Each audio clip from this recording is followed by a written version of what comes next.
Hello, and welcome to the inaugural episode of Backlight Boston, presented by Luminarium Dance Company.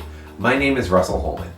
Today I'm bringing you news and information from the Boston dance community with a theme of new beginnings and breaking out of the mold inside the new year. I'd like to start with our first interview, and I hope you like it. Joining us is Jessica Muise, National Production Coordinator and Boston Coordinator for NACHMO. Jessica, thank you so much for joining us. Thanks for having me. So what is NACHMO? NACHMO is short for National Choreography Month, and it was started 5 years ago in New York City by Sharon Corey and Anna Brown Massey with the idea to pick a month to set aside and dedicate to creating new dance work. What is your involvement in it? So I'm part of the artist committee, and I am the National Production Coordinator, so I help folks who are interested in producing a show inspired by NACHMO, or showing work that's been created during NACHMO, and I'm also the Boston Performance Coordinator.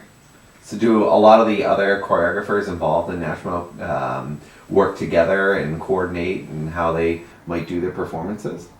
Yeah, the exciting thing about this process and gathering applications for the Boston performance is reading through what everyone's plans are, because that's the one question I really ask on the application. The one question I ask on the application is, how are you going to make work in 1 month? And what does that look like for you?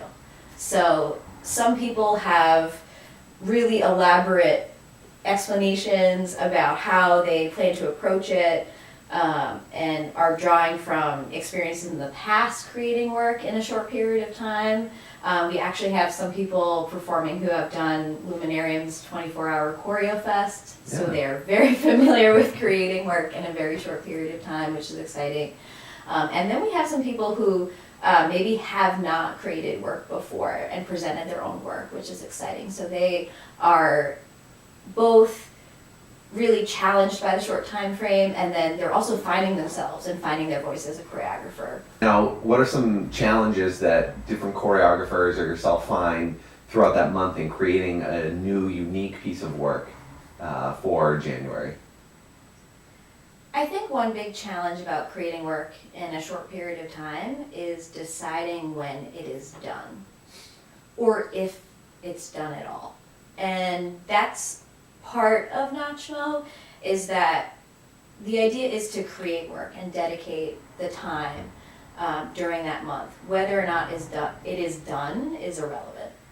Well, thank you so much for joining us. If people wanted to check out some of the performances throughout the month, how might they go about doing that? Yes, so you can head over to NACHMO.org, which is the National Choreography Month's website, and head to the events tab, and you'll see all the information about the Boston show on the Boston tab.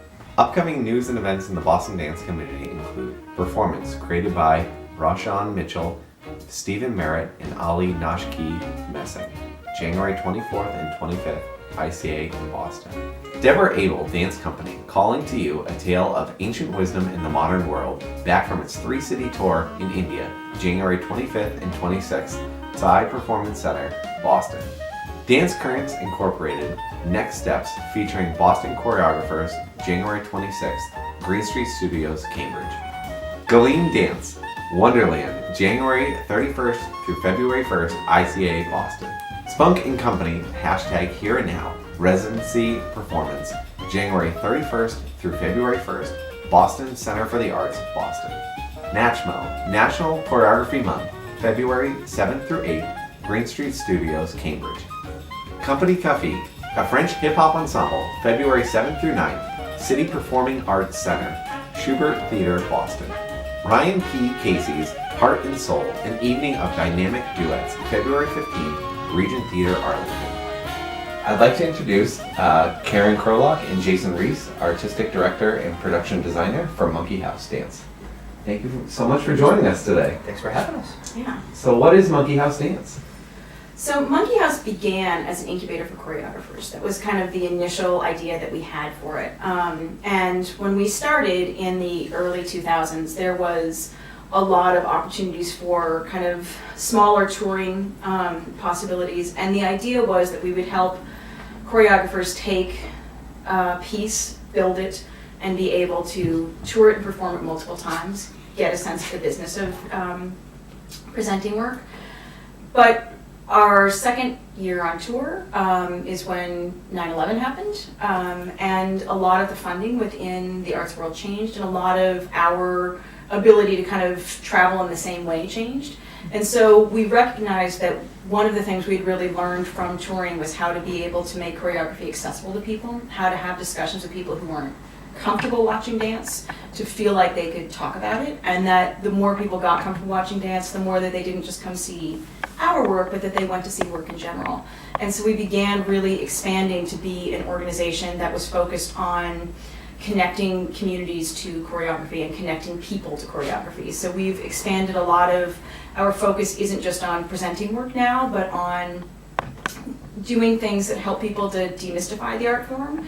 So we have both traditional types of workshops and things that we do. We also have open rehearsals that we will call squirts, that are ways of being able to show people short sections of work in progress, or musings, which are places for choreographers to come in and sketch out ideas with actual live bodies and kind of see what works and what doesn't work, Sure. As well as our blog. And hopefully a lot of the end result of what we're presenting isn't so much about the actual end of the process, but it's more a reflection of what the process has taken us through.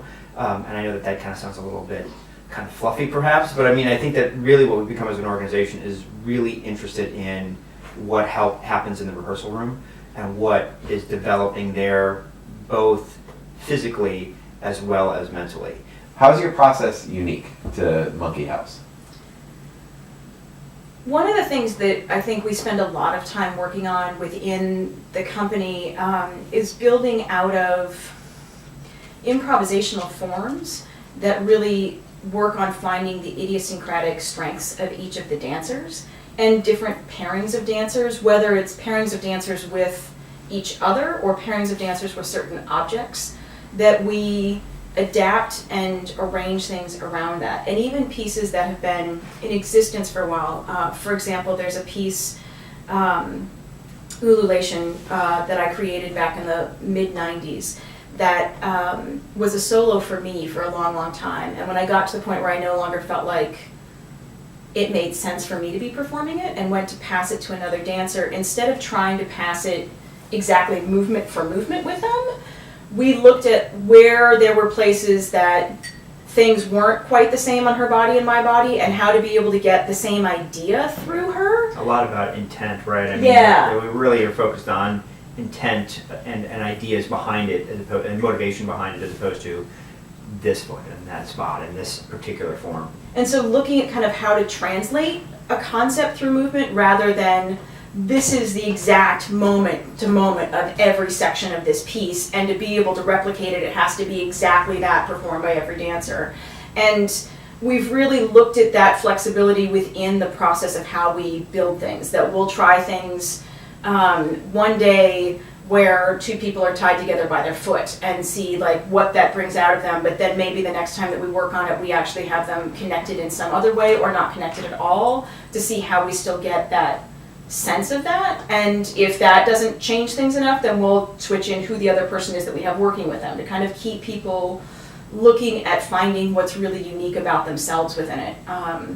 And for me, that's also part of what makes it exciting for live performance, is that each time I feel like there are nuances and things that get done differently because of trying to incorporate in the shape of the room or the shape of where the audience is, or unique things about that particular moment in time, and how you can kind of build off of that to really form experiences that feel more engaging to audiences that way. So your work seems very accessible from what I've seen so far. If people wanted to come and see your work or get involved in Monkeyhouse in some way, how might they be able to do that? I would suggest reaching out to us either through our website, www.monkeyhouselovesme, all one word, .com, or to email us at monkeyhouselovesme@gmail.com. We are always interested in different ways that people can be able to find ways of working with us, either as administrators, volunteers, ambassadors, or collaborators. And we also have a blog of our own as well, where we try and do a lot to talk about what we're doing and support other work, and that is Conversing with choreographers at blogspot.com. Thank you so much for tuning in to our first episode of Backlight Boston. If you'd like more information on the interviews that you've seen today, you can reach us at luminariumdance.org. If you'd like to submit any questions, you can reach us on Twitter at Backlight Boston. Thank you again for tuning in.